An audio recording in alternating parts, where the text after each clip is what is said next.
Chers amis, bonjour et bienvenue encore dans cette suivi de lecture. Oui, aujourd'hui on est le 8 mai, vendredi 8 mai 2020 et nous poursuivons dans le livre des Actes des Apôtres au chapitre 13.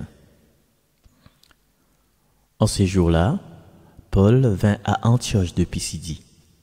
Dans la synagogue, il disait : « Vous, frères, les fils de la lignée d'Abraham, et ceux parmi vous qui craignent Dieu, c'est à nous que la parole du salut a été envoyée.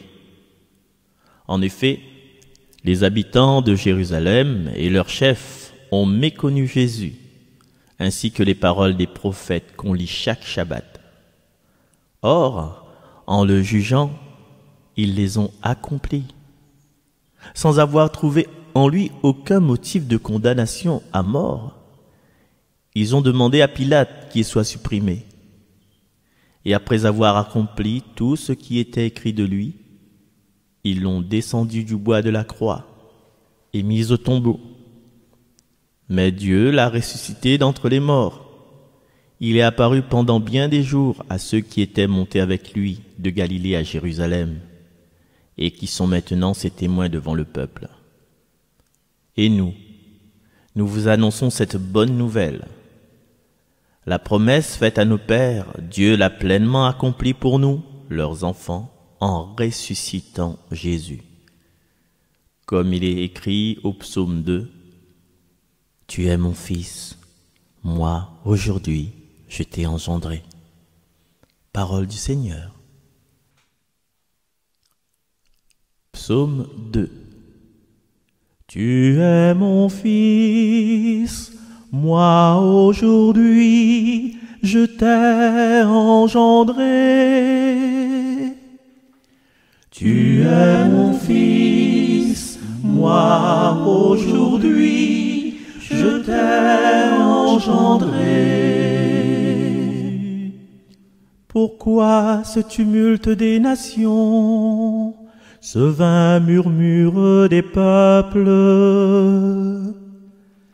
Le Seigneur m'a dit, tu es mon fils, moi aujourd'hui je t'ai engendré. Tu es mon fils, moi aujourd'hui je t'ai engendré. Demande et je te donne en héritage les nations, pour domaine la terre tout entière. Tu les détruiras de ton sceptre de fer, tu les briseras comme un vase de potier. Tu es mon fils, moi aujourd'hui, je t'ai engendré. Maintenant, roi, comprenez, reprenez-vous, juge de la terre.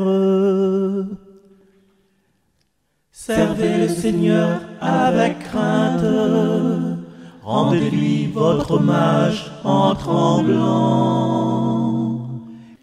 Tu es mon fils, moi aujourd'hui, je t'ai engendré.